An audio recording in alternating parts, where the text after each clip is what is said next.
and you will get answers based on, from an AI, based on answers that are given.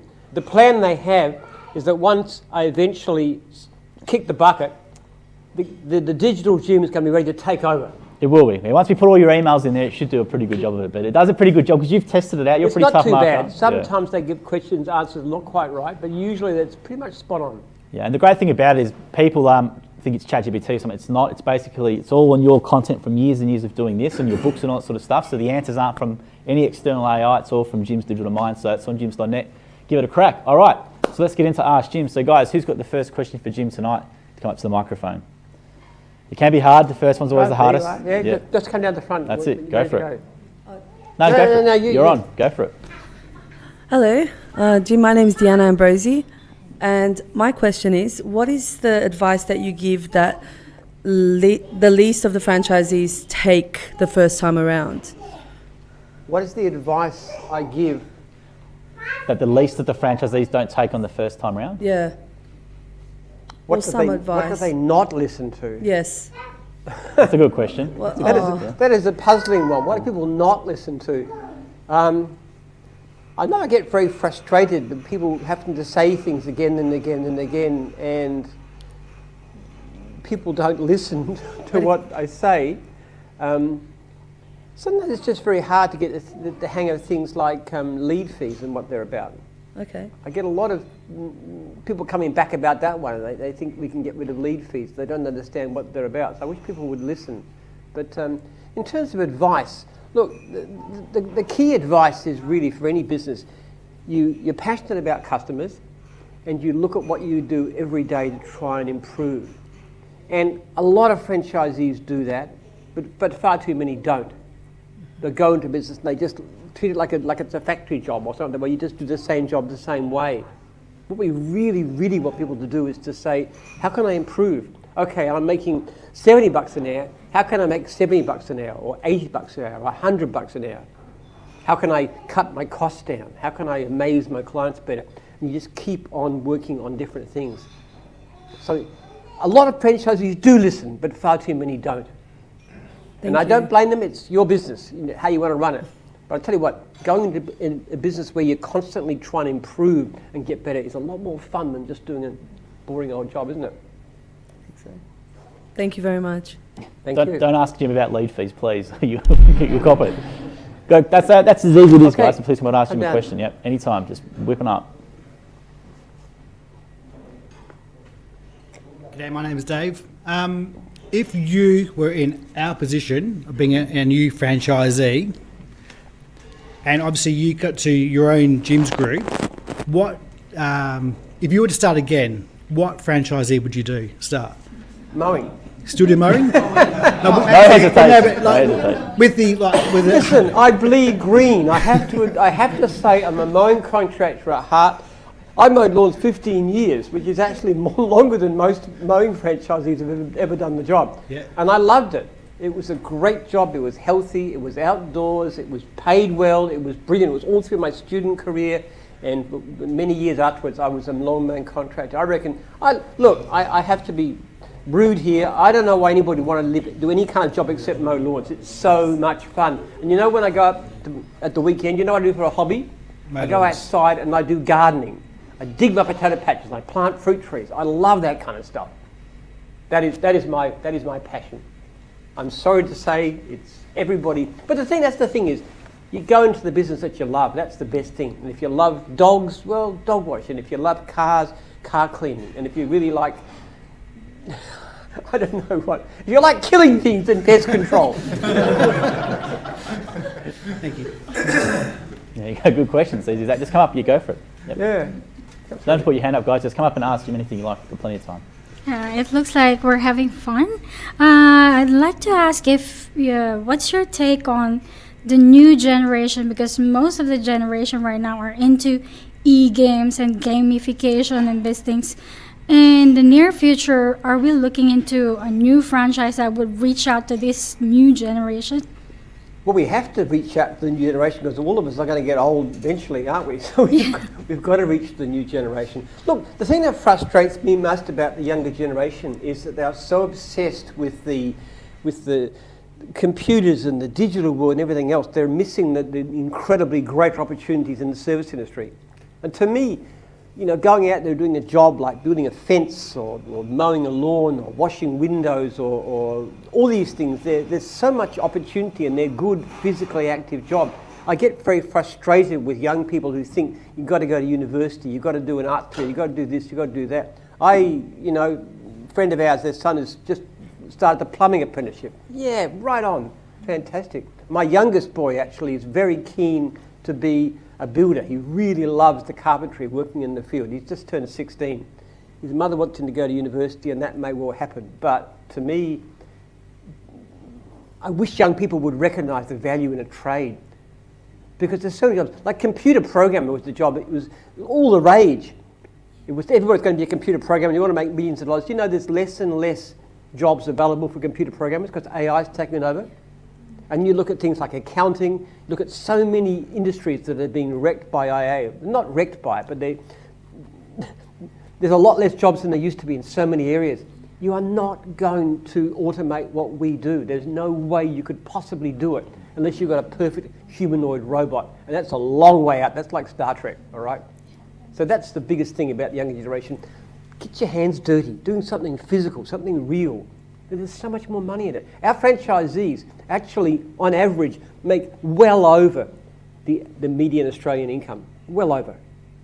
And this is doing a physical job, which doesn't require years and years of training. So...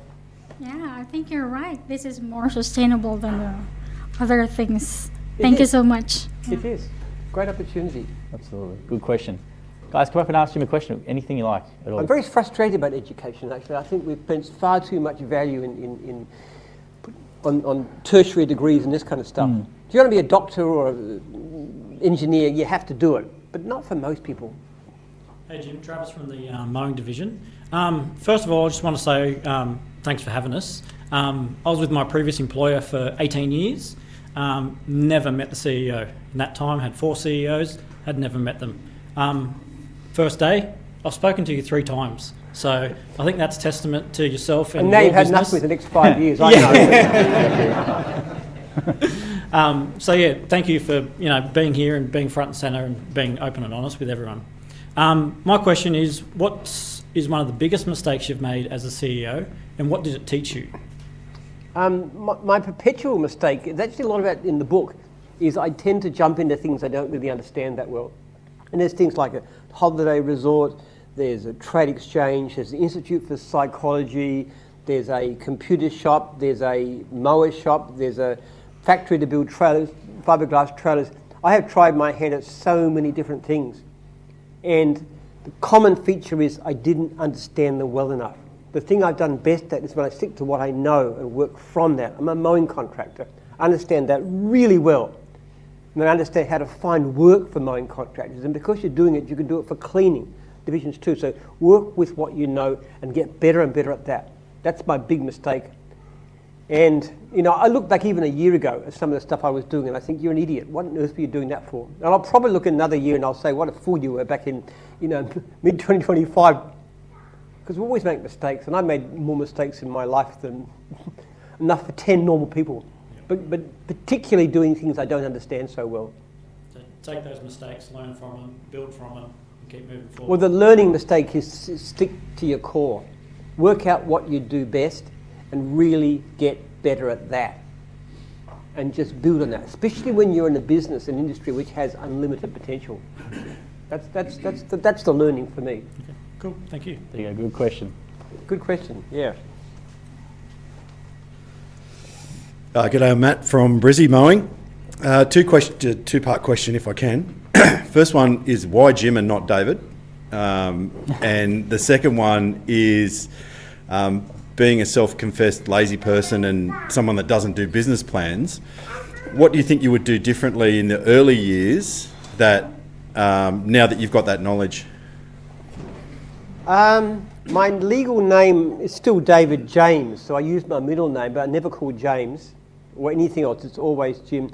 Look, it's kind of a breaking away from home, but Jim has a kind of a macho sound to it. I don't know. David is a little bit David's Mowing, which sound a bit prissy. I mean, I'm sorry, excuse me to all the Davids here. I'm sure you're wonderful and you're real he-men, but still, Jim just has a more Aussie, macho, tough, and I just wanted that kind of image.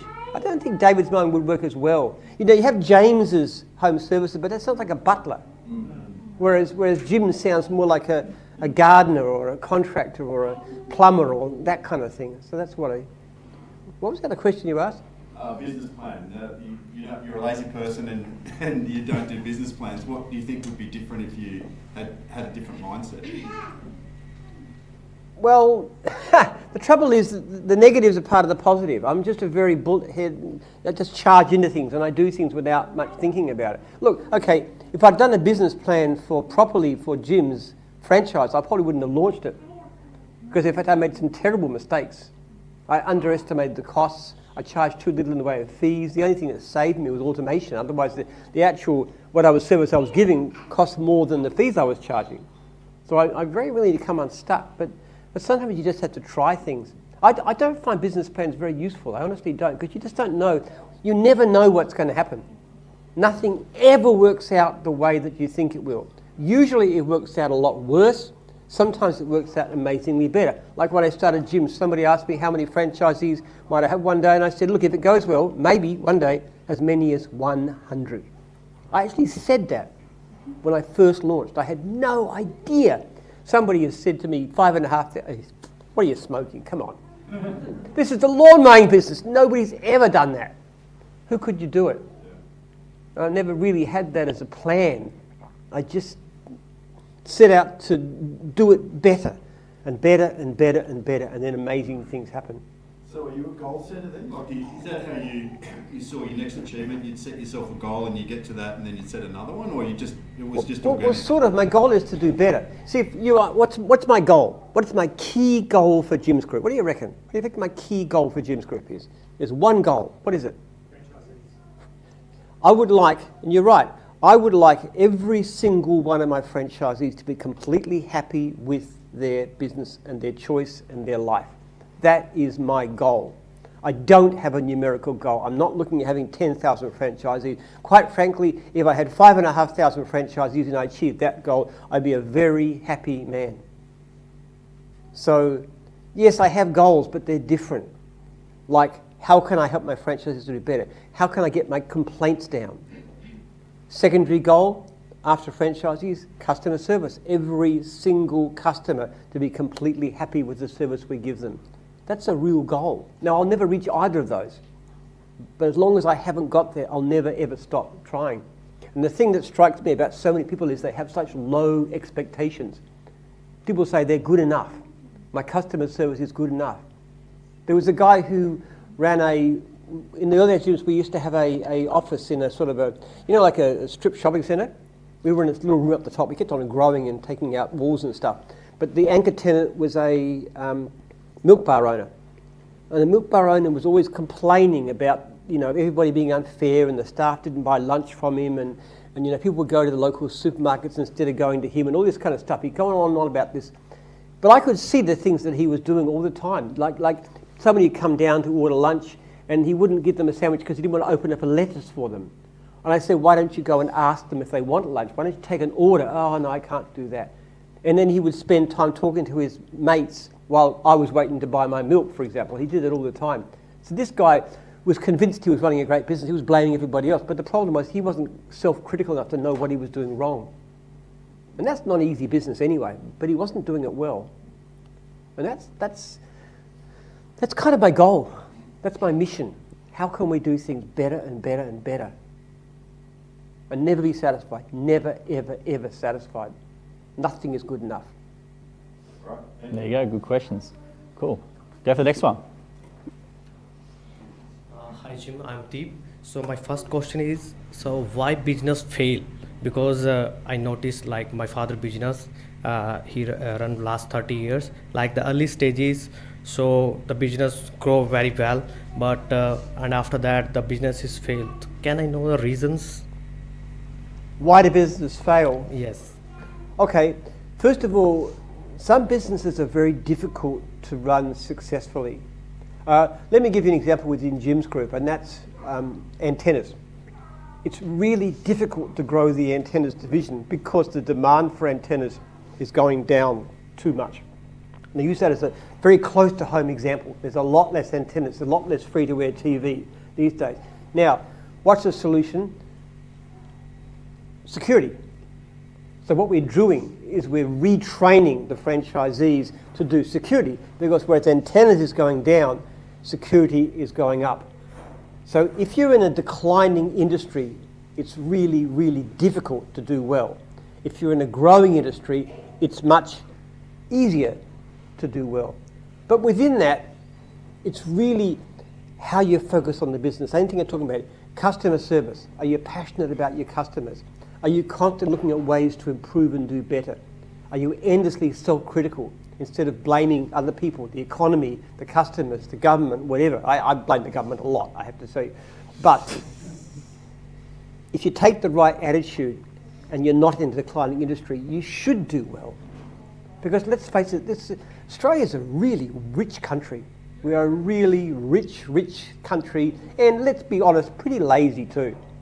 So it's not that difficult to do well if you are prepared to work hard and focus on what you do and try to do better. And we believe we've actually built more millionaires than any company in the history of Australia, because you can start with nothing, with no business experience, with very little capital, and you can achieve anything. And there are stacks of stories that Joel's done about how that's done. And it's amazing. I just love listening to these things and hearing them, the stories that you hear. And my second question is in the cleaning, cleaning is growing day by day. So the point is that people using the social media like the Facebook and Google ads, and the price are too cheap, they quote. So I know you already build your brand, people trust on your brand, that's why pay you well. So how we avoid cheaper jobs?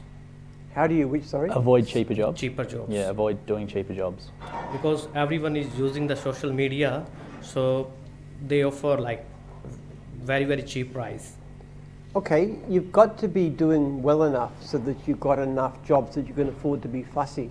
If you have to get every job, you can't afford to charge much, can you? But if you're in a situation where you're flat out with work, and you almost certainly will be within a few months, if you're good at what you do, now you might not be charging. You're talking about cleaning, okay? Cleaning is one division. In the beginning, that $70 an hour thing may not work for you. You might be working on $50 an hour. But then you get busy and you've got enough clients. And then you start seeing, okay, I can charge a bit more for the new ones that come in, and I can raise my prices on the ones that don't pay so well. So then you start to improve what you do. So get busy first, and then you don't need to get all your jobs. And then if you get to a stage where you get a new job and you only got one job in 3, it doesn't matter, because you don't need the job, do you? So you can start doing $70 and $80 an hour. That's basically how it's done. Don't be scared of the competition. Don't be scared. We have advantages that nobody else has with this brand. We have police checks. We have guaranteed insurance. We have the gym's guarantee. We will fix it. We will look after you. And if you see the sort of things that go wrong in the service industry, people giving deposits and not getting any service and stuff, happens all the time. Even in franchisees it happens, but we cover it from the warranty fund. People recognise that we are secure, we are safe, we are backed, we don't have to compete on price. Thank you so much, sir. There you go, very good question. Yeah, good question. Cool. Go for it. There you go. Jim, it's Mustafa from the mowing sector. It's a question, have you ever got to the point in your mowing career where you felt like giving up, and if so, how did you overcome that? No. No, not ever. Never mentally struggled and You just know, felt my like... wife says, you know those plastic things with the weights in the bottom, and you knock it over and it comes springing back like that. I'm like that. I just cannot. I cannot give up. I find it unimaginable to give up. Now, giving up a wrong business that I'm not very good at, fine, but giving up in business in general, no, can't do it, can't think, can't imagine it. I can't imagine retiring. I can't imagine stopping. I'll be dead one day. I know that, statistically speaking. But I just couldn't give up. But I have a very strong sense of purpose, of obligation in my life. My research program that I'm funding now for several $1 million a year is something that I've had a dream for 50 years, and it's going to change the world. I believe it can. That's a real strong moral purpose. My business funds that. 90% of my income goes into that, not into anything personal. I have a commitment to my franchisees, to your welfare. That's a moral purpose. You can't abandon that. And my family, my kids, my grandchildren. I mean, you've got to live for something. And if you've got the right reason, if you've got the right motivation behind it, then you can't give up. You won't give up. It's unimaginable. It's like you're a father. Are you a father? Yeah. Okay. You can't give up on your son or your children, can you? No, you can't. You can't because that's just who you are. You're not the kind of person that would do such a thing. But I can't give up either. Great question. No, thank you. There you go, good one. Thanks for that. Next one. If there's one event in the world or anything around you could change or alter, what would it be? One thing I could change or alter. That's a fairly loaded question from my point of view. I'm doing a research program into problems facing the world in terms of the declining birth rate, plunging birth rate, which is a terrible threat to everybody. And changes in temperament, in mood that are causing rising deaths of despair. There's a really bad change going on in the world, which is to do with wealth and the lack of discipline and the loss of faith. What we're doing is working on a system that can reverse that by going into the neuroscience of the brain, going into the epigenetics, into the limbic system, the way the brain works. We're developing that. So if I had any wish, it was for other people to take this up. And for heads of government or people who've got the power and the influence to say this is worth pursuing. I'm coming out with a book probably early next year, which is going to be called Birth Rate Crisis. I forget the name. Birth Rate Crisis. Birth Rate Crisis, talking about this, what's happening, why it's happening, what's to do about it. That's the one change I would make, and that could change the world in a dramatic way. One change. There you go. You can ask the AI Jim about it too, or give you a whole bunch of stuff on it too. Hi Jim, it's Ian again. Just to reiterate on that question I asked before, cast your memory back to young Jim, teenager, dad saying, you've got to go to university, you're out mowing. If you didn't have that, what was your drive or what you wanted to be as that young teenage boy, if you weren't to do what you were doing now? It's kind of hard to imagine where I would have gone to, but bearing in mind that I didn't have any interest in business in those days. I was interested in history, I was interested in civilization, I was interested in the reasons the collapse of the Roman Empire. I was a really nerdy kid, completely socially clueless. My wife says I've got Asperger's. I mean, I'm that clueless socially, but I was really obsessed with that subject. That was my core purpose of my life. I don't think you would have lasted long with the kids these days. I think I'd been no. Actually, I tell you what, I wouldn't mind being a teacher. I really wouldn't. I think it's a great job. Whenever I could, I always do things in my church. I always teach Sunday school or something like that. I like kids. I always enjoyed kids, and I like teaching. It's just a fun thing. But I can't imagine having a different avenue in life. Look, my life has gone in a very strange direction. I always thought I was going to be an academic. That was what my thinking was until I was basically 30 and realised there was absolutely no hope that was ever going to happen. I just didn't understand certain things. But I wanted to understand, I wanted to know. I don't want to teach history, I want to make history. I want to change history. That's my... Well, if what I do works out, you will have seen nothing yet. This will change the world. It really will. Thank you. Very good question. Good question. Very good question. Got a heap of questions online real quick, Jim. So if you've got a question, guys, feel keep coming up. I've got one I want to ask you, actually two online real quickly, because I think it's good for people to hear. Jason's gone, hi Jim, this is my first year in Jim's Mowing. I've made 250 grand. Wow. What is your best advice to scale the business without taking on staff? It's a tough one. How can you scale the business without taking on staff? Look, all you can do is work on your own hourly rates, and Dan Cale's got some terrific stuff on this. You can make hundreds of thousands of dollars a year by yourself if you're doing the right jobs in the right way. For example, if you're, what is he? Jim's Mowing. He's a mowing contractor. Okay, you can get into things like landscaping or trees or those kinds of really high value things. And the other way to do it, of course, is to become a franchisor. So you don't have staff at all, because as a franchisor, you don't have to employ anybody. You just become a coach or a counsellor. Or you could launch a new division. Again, no staff needed, it's just your effort, but then you actually use the franchising system to go well beyond it. I mean, you look at someone like Haydar Hussain, who back in the early days when cleaning was just a little tiny minnow next to mowing.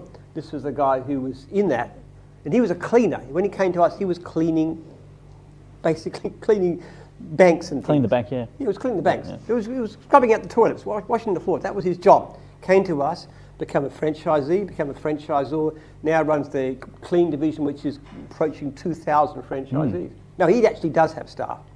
But the fact of the matter is there's an awful lot of things you can do that don't require employ people if you don't want to. And one of the reasons that I like franchising too is because I actually found that franchising is much more agreeable than employing a lot of staff to do the same jobs. I was never successful as an employer in the way that, say, Dan Cale was. I don't have that kind of mind. I'm much more comfortable as a coach to businesses, people running their own business. I like that kind of relationship better than being a boss as such. 250k in his first year is great. So Jason, please reach out to come on the podcast. That's awesome. He's also gone with a second follow-up, which I think is an interesting one. He's gone, my second question, have you considered cryogenics for yourself, Jim? Yep, absolutely. Yeah. I would definitely do that. I've got another 20 years or so to go. I am looking. I eagerly read all the stuff about aging research and stuff and longevity and things, and I aim to live as long as I can, as healthy as I can, and then definitely I'm all in for that too. And I'll probably have enough money for them to be able to afford it. So I reckon so. And some of my family in on it too. I don't see why not. I think life is wonderful. I enjoy it very much. I love what I do. I actually feel, I'm 73 years old, I'm sort of 8 years past standard retirement, but I've got so much to do in the next 20 years. There's so many things I've got to do and got to achieve. It just doesn't seem long enough. If I had another 100 years, maybe I could do more. Who knows? Who knows the next 20 years? Who knows? Exactly right. Got a question for Jim, guys? Feel free to come up and ask him anything you like at all. Heaps of time. Go for it. Got to hear you, got to see you. Just on the cryogenics and stuff, how does that interact with your faith? I don't know you very well, obviously, but you've mentioned church a couple of times today. Like, how does that? Isn't that a juxtaposition? Well, yeah. Interesting enough, though, there's a good point to that. But let me tell you, there is nobody more adamant about prayer, about praying for longer life than Christians. We have somebody who's got cancer or who's ill. We gather around, we pray for them, we lay on hands. Why? So they can live longer, because we love life. And that is the essence of my faith. Christian faith, or faith in general, I would say, is a wonderful, life-affirming, positive thing to have a relationship with God. To my mind, it's our responsibility to live as long as we can. And I think if you take it that heaven's so much better, why do you want to live? You might as well all commit suicide, which is a pretty negative thing. But I think... If you do that. What's that? Doesn't that exclude you from well, going to that place? Possibly does, depending on how you interpret the afterlife. All I can say is that, in a sense, I'm in paradise now. I have a wonderful business that I love. I have an amazing marriage. I have great kids. I have a great career. I have a sense of purpose. I'm having a wow of a time. I'm really, really fulfilled. I just want that to go on. Now, I don't know what the afterlife will be like, but I love what I have right now. And let's face it, it'll always be there, won't it? Doesn't matter if I live 1,000 years, it'll always be there. But I like to live as long as I can and help everybody else too. Very good question. Very challenging one. I like that one. Very good question, Yeah, actually. I like that one. That has never been asked before. No, definitely hasn't been asked that one That's before at some all. good questions. I really like that one. Absolutely, guys. If you've got some questions for Jim, feel free to come up. We've got plenty of time. Anything you like at all, come up. I'll read a few more online. Ask about cryogenics and all sort of stuff. No problem. Tear up my agreement, did you? No. He was writing it down, I think.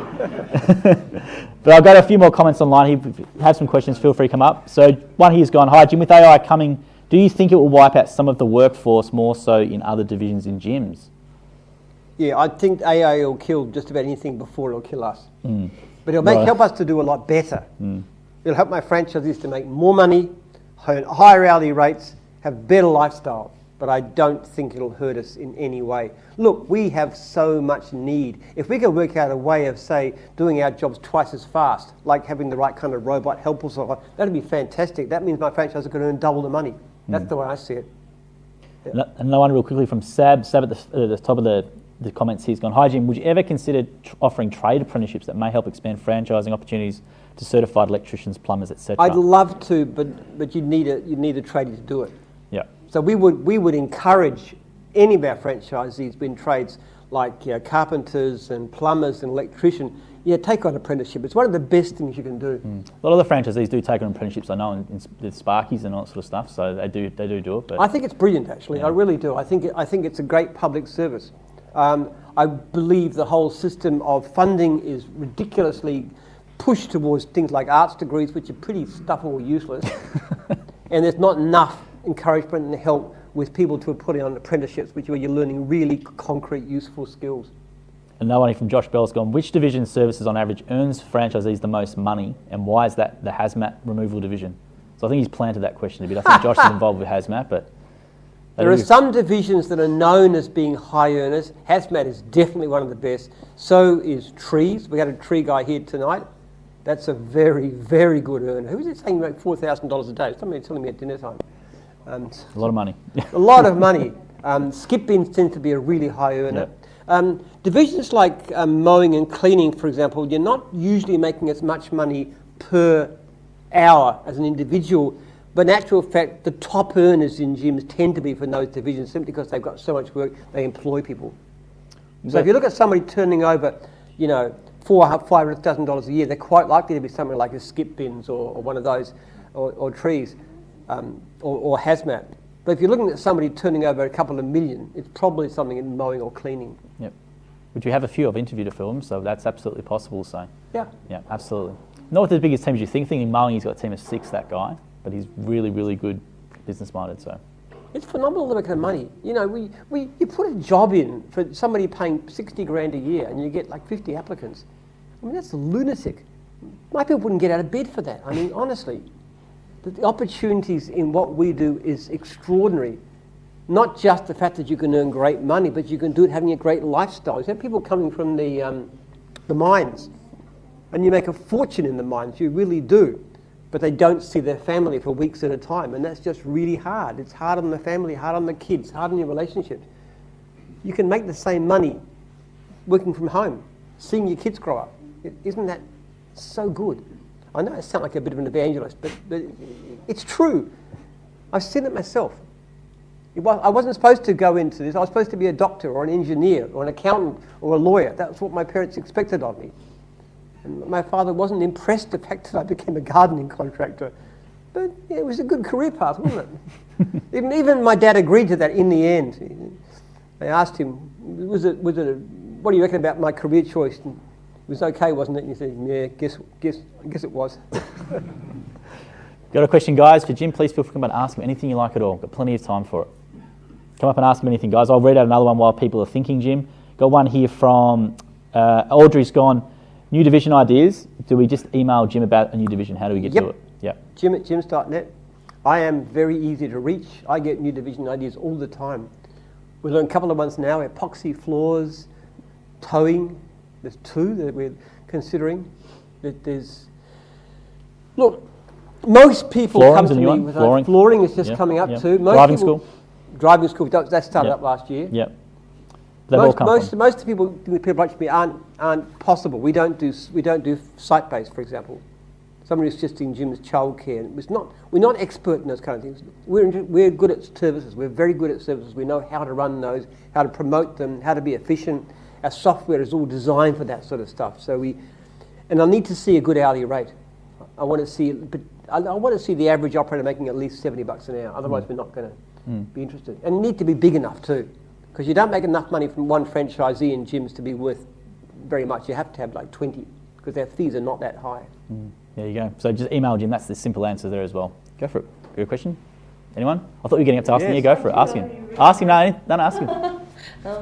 I'm just wondering, so what does it take for somebody to become a franchisor? What things do you look for in addition to the ones you've just mentioned? Okay, 3 things. Yeah. The first thing I would do is check customer service ratings. You'd need to be something like at the minimum like a 4.8. Good customer service. Second thing I'm going to ask is, what is your turnover? Okay. How many staff do you employ? I want to see somebody who's successful. Now, successful franchisee might be somebody making like $250,000 a year. I'm not talking about millions, but you know, well above the average. And the third thing I look for is a spirit of, what do you call it, a spirit of service. Somebody who's been a trainer, somebody who enjoys helping others. And you can often see that from within the organisation. You've got to have that Jim's ethos. Now, I look for those three things, and if they're good, doesn't matter. I mean, someone like Lance, as a party, for example, started driving school. He didn't know anything about driving school, but it was a division we wanted, and we liked Lance, and he's done pretty well. How many has he got so far? Oh, he's had like heaps through training, so I don't know if it's 20 or 25. They're waiting to do that course accreditation, which takes a bit, but they've all come through training. He's had like 25, 30 through training. And this has only been going for, I think, about a year, so it's really doing very well. But he's an amazing guy, Lance. He's just got it. Look, in this room here, there's talent that's probably unguessed. Who would have thought that someone like Dan Cale would this is a guy who's a multi-millionaire in his early 30s, and this is the bloke who's got no business experience, who dropped out of high school. He's a high school dropout. I mean, who would know that he had that kind of talent? He didn't know it either. But having your own business with the right kind of support, people are capable of extraordinary things. And what about the structure that is needed? Do you help with that, or does the Jim's group help with that? Yes. Yeah. Okay. When you're talking about being a franchisor, then you'll be working with the divisional franchisor of every division. There's somebody in charge of the division that will help them.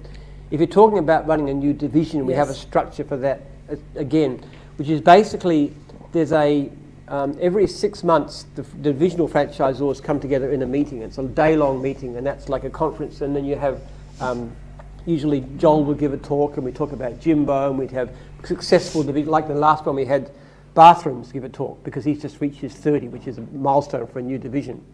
So we also have every month we have catch-ups by Zoom for the new divisions in particular.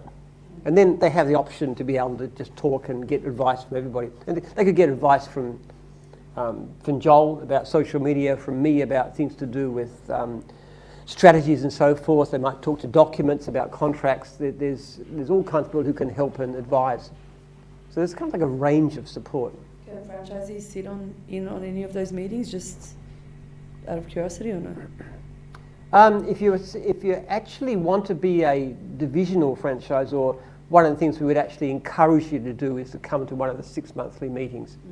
It's a full day meeting, and you will not only you'll hear what they're said, but there's a chance to mix with people, to learn from these really great guys like Haydar and Bill Kobanoglu and so many others, really top people, so you can learn from them and chat to them face to face and just learn from the great people. And they're a terrific bunch too. It's one of the universal things. I say all of our top people are really good guys, and they will really help, and they will advise you, and they'll do anything necessary.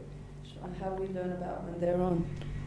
Just email me, Jim@jims.net. All right, thank you. But usually you'd have an idea for a division that you want to run. You have to already have that? Well, yes, to do that kind of thing, you would need to be a potential divisional. It doesn't mean to say you need to be one. It needs to have a look. What's your idea? Have you got an idea for a new division or something? No, but I'm just curious. Normally what will happen, I tell you what will happen is somebody will email me. I will ask a few questions. If I don't know the business very well, I will look it up. I'll look for sponsored links. Put it into Google. How many sponsored links? That tells you the strength of the market. So I'll look, how big is the market? Then I'll look at things like how much training is involved. The less the better. If you can train a person in a week or two, it's a lot better than you have to have a trade qualification. We'd still do it, but it's harder. And then I look at the person doing it. I look at their background, what they've done, how big good their business is, what they know about it. After initial sort of screening, I would get them to do a Zoom interview, and then we have a chat about it. Then I'd send them a contract, and we'd have a follow-up system, and then we'd start to let them know about these things that are coming up, the new meetings and so forth. So it's kind of like a step-by-step process. We don't push people into this thing. We basically say, take your time, understand what we do really thoroughly, come to these 6 monthly seminars, these divisional meetings, get to know people, talk to them, work out whether it's right. We have had divisions fail in the past, and it's a very painful process. So we're quite careful. We want to know that people are really ready to do it. It's not easy. It's a wonderful thing to be able to do, but it's not easy. And you have to have that you have to know what you're getting in for, because you've got to be a mentor yourself. You've got to be a leader. You've got to inspire others. You've got to care about others. It's a great mission. But Thank you. you may come back to me. Have a think. Put your thinking cap on. I check out the interview we did with Stephen from Bathrooms, where I asked him, I said, what's the reality of actually building a Jim's division? And he goes through it and he just talks about how much you need to do and all that sort of stuff as well, which is probably a good thing to sort of to watch. There's quite a lot involved. A new division, you've got to get a logo. Now, we've got logo generators and stuff, but you've got to design it. And that's the divisional responsibility. What colour do you want? What little graphic do you want? Then you've got to look at the website. You've got to set that up. You've got to have a manual. There's a generic manual, which you will get. Then there's the divisional manual, which they have to write, because we don't know the business. And so there's a whole lot of stuff to be done before you can even start the thing.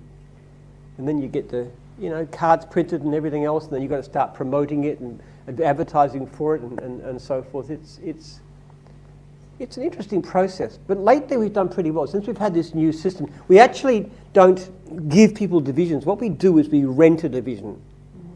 So we say, you just pay $4,000 a month, the first 6 months up front, and your goal is to reach 30 franchisees within 3 years. Now, if you do that, we give you the rights to the division, which can then be sold. It's yours. But until that time, it's a rental. So we do this. And then if you have somebody like, for example, we had one divisional recently who was running garage doors, for example, and he wasn't doing very well. He was struggling in various ways. So he dropped out, so we actually found somebody else, which is Chris from plumbing and bathrooms. Plumbing and roofing, who's done really, really well.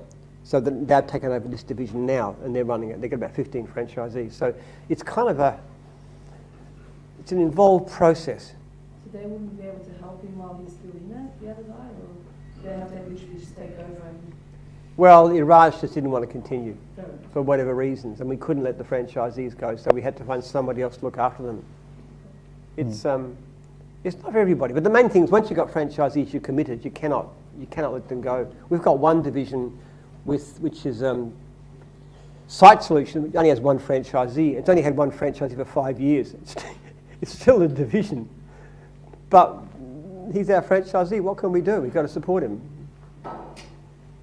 He's okay, actually. I had a chat to him the other day. The traffic controls or Site Solutions? Site Solutions. Site Solutions, okay. Yeah, it's a guy in New South Wales. Okay. This is one where you actually provide security for sites and so forth. He's doing all right. He's a 10-year veteran now. There you go. but there hasn't been another franchise for 5 years. Yeah. So I'm going to take that one on. It's a hard one. Cool. Guys, got more time for questions, so feel free to come ask Jim any question you like as well. Anything you like. Just come up, guys. Don't just come up. We'll keep going here. I've got a couple more online, which I'll read out to you while people think of their questions as well. We've got one here from, where is he? Nathan. So Nathan's gone about trailer. So Nathan, Mowing SA, does the observation days for your new prospects, and he's saying, well, have we ever thought of doing a deal with a trailer maker to make it easier to sort of deal with suppliers for a certain spec of trailer, also not ready to go? He's saying it's the question he gets the most when you have new franchisees coming on the day on the road. You're saying you think it would help him get started out as the most substantial investments when starting, plus it gives buying power, which equals lower cost for startups. So what does this just... Like a group deal for trailers, like nationally, like for mowing trailers. Well, on a certain spec. Trailers are going to be local by their nature.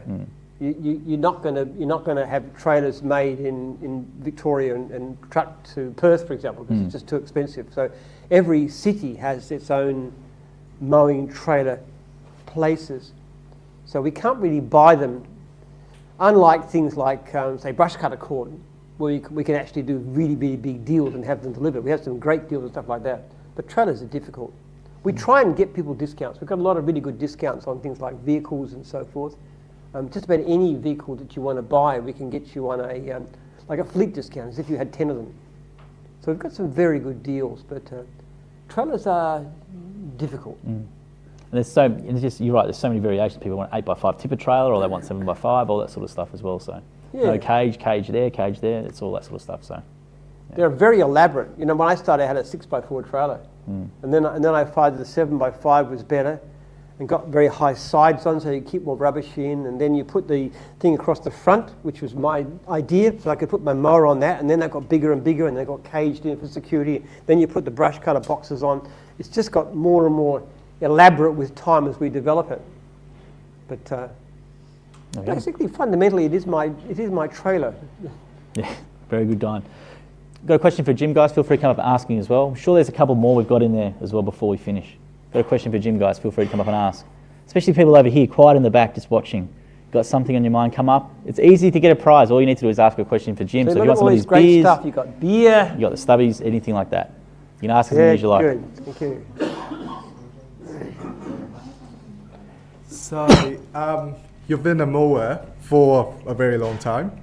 What do you think about electric motors and classic petrol or diesel motors? Which one would you prefer? I like battery stuff. I really do. I have an electric car, a battery-powered car, which terrific. It powers on sunlight. It costs almost nothing for repairs. It's a really, really low maintenance. It accelerates very nicely. I just find electric stuff is fantastic. The only problem you have is some of them aren't, the batteries aren't quite powerful enough. You can use something like a Pelink, which will go for several hours. So they're good. Now, the great thing about it is too, they are a little bit more expensive to buy, but they are a lot less maintenance. They don't wear out as fast. You know, you can do things with an electric mower, like you turn it upside down, and if anybody's they've got to go like that because it's like heresy. Nobody does that to a petrol mower, but you can turn it upside down. Also, very important, it's quiet. And when you're mowing lawns all day, noise is an issue. It's also a problem for clients that you can't do too late or too early in the morning. Another thing too is some franchisees have problems with vibration. And these things don't vibrate the same way. So we've had people with RSI who can't handle a petrol mower, but they can handle a battery one. I think battery is definitely the way to go. They're really, really good. But the only mower I actually own, the power mower, is an electric mower. Even though the one I use myself on my farm is actually a push one, it's mechanical. There's no power engines at all except me. We get customers asking now for battery-powered franchisees, or when they're out in the field, they do ask the franchisee specifically if they're using it or not, so it is a bit of a point of difference too. It is too, yeah. Cool. Go for it. How do you keep your cool with over 5,000 people relying on gyms? It gives me a sense of responsibility, that you live for a purpose in life that's more than yourself. It's good. It's a privilege. I don't find it difficult. As I said, my biggest problem is getting my franchisees to ring me. One of the reasons I go around today, and I tried to greet, I think I've greeted most of you in person. Would that be right? Just say hello to you, even briefly. And one of the reasons I do that, as much as anything, is because if you have a problem down the track a bit, and you think, well, I met Jim, and he didn't bite me, or not hard anyway, so therefore maybe I'll contact him because I've got this issue, and maybe, he probably can't help, but maybe he can. But sometimes it's really, really beneficial. I can really do something about an issue that I just don't know is happening. You know, sometimes people do weird stuff in gyms, like they misinterpret the contract. The franchisors misinterpret the contract. They'll actually, I don't know, I had one franchisee say to me that he didn't claim pay for work guarantee because he didn't want to travel 200 k's from home. Looked up in his contract, it was 25 k's, and he wasn't claiming it. But he didn't know that, but I just knew the system, looked it up in the contract to be absolutely sure of it, and gave him the correct figures. And then I find stuff that's going wrong. So I wish people would ring me more. Or especially email me. Email is usually the best thing because I learn so much. And it's really a thrill to be able to help people. There you go. Good question. Thanks for that one. Good question. Cool. Go for it. Next one up. Cool. We've got a few more. Great. Hey, Jim. Bryce from Sydney in the mowing industry. Does age play a significant role in eligibility or success when starting a mowing franchise? Yes, it does. Under 25 single is high danger. We know that, okay? Are you under 25? Yeah, I was going to say, how old are you and why are you single? 21. Do you have a missus? Do you have a partner? No. No. Oh, well, high risk. You're high risk. You are high risk. You are higher risk. But tell me, how are you getting the money for this thing? Where's it coming from? I've got a Uber rental business with my mates. Oh, well, come on. That's a great sign. You see, you've actually developed by running a business of your own. So that to me is a terrifically good sign. Unlike what I was telling you about this morning with the young guy who couldn't find a job, who couldn't keep a job, all right? Just to give you an example, Jason Japp, who's the divisional for Scratch and Dent now, he started about the same time as you when he was 21 years old. This is way back in the beginning of Jim's. And he was single, under the age, he was like early 20s, but he'd worked in a sort of a senior position in a supermarket, like an assistant manager, and he saved up his money. And actually, I was so impressed by him that I helped to fund him into it. And he's now one of our divisionals, so you've got a good background. Right, thank you. We generally find that anybody who's had any sort of success in business of any kind will tend to do extremely well. We've had a lot of younger successful franchisees. Obviously Dan was one, but we've got Conor McGreevy, he was 24, I interviewed him and he was doing 500 grand or something like that as a 24-year-old. But you look at the background, you look at what you've done. But if you talked about age, youth would be the only concern. Advanced age is not a concern. We have any number of franchisees, particularly in the mowing division, in their 70s, still going strong, really. And I'm 73, I tell you what, I am not weak. Lucky you didn't say your parents gave you the cash. It would have been a bit of trouble based on the story which Jim told you this morning. Well, it would have been an issue, yes, it would have been. Alex from Tasmania, so I'm going to do the mobile mechanic, but I haven't met any mobile mechanic here. Mobile mechanics? Yeah, mobile mechanics. Yep. Yeah. So is there any good example successful case about the mobile mechanics? So I want to know more about the detailing. What you should do is get them to give you, are you with Chris direct or who are you talking to? Rosie. Ross. Yeah. Okay, I get a list of the franchisees in the division and ring them and ask them.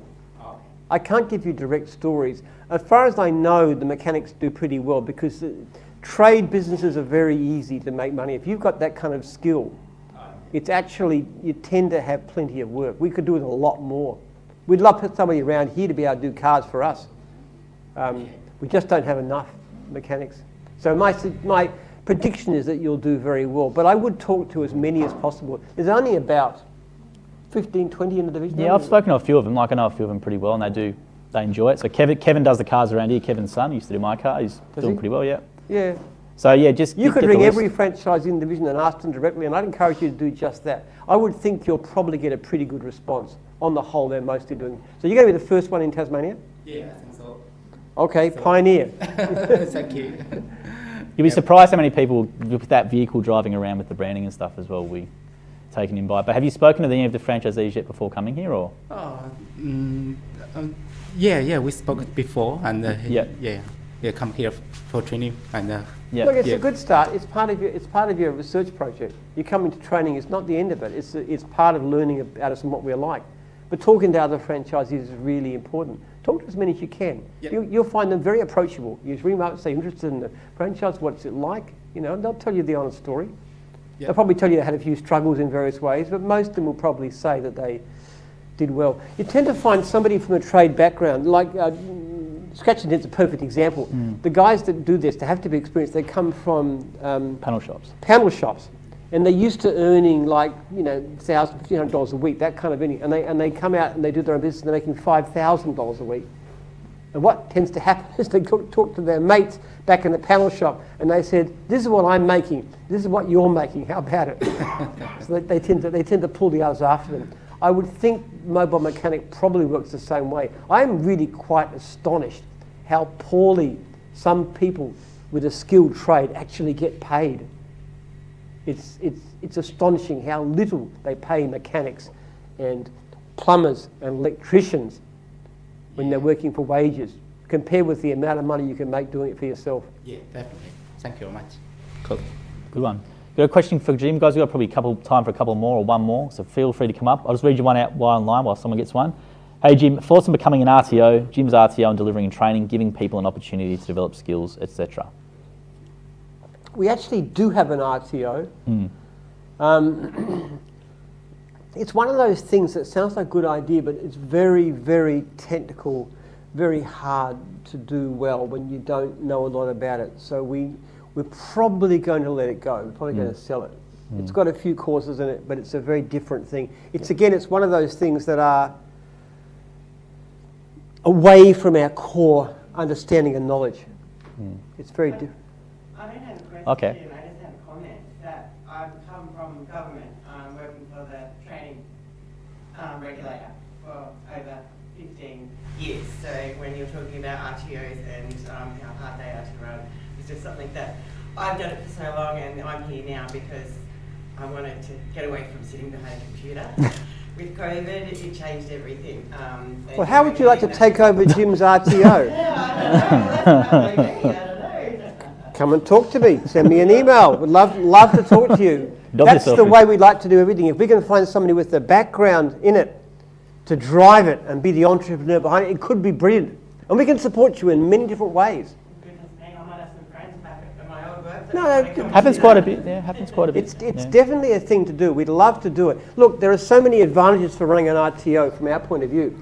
We could actually use it as a recruitment tool. You train somebody how to do something, and then say at the end of it, you do well, we'll give you a discounted franchise. That's another thing. We can actually put people into jobs.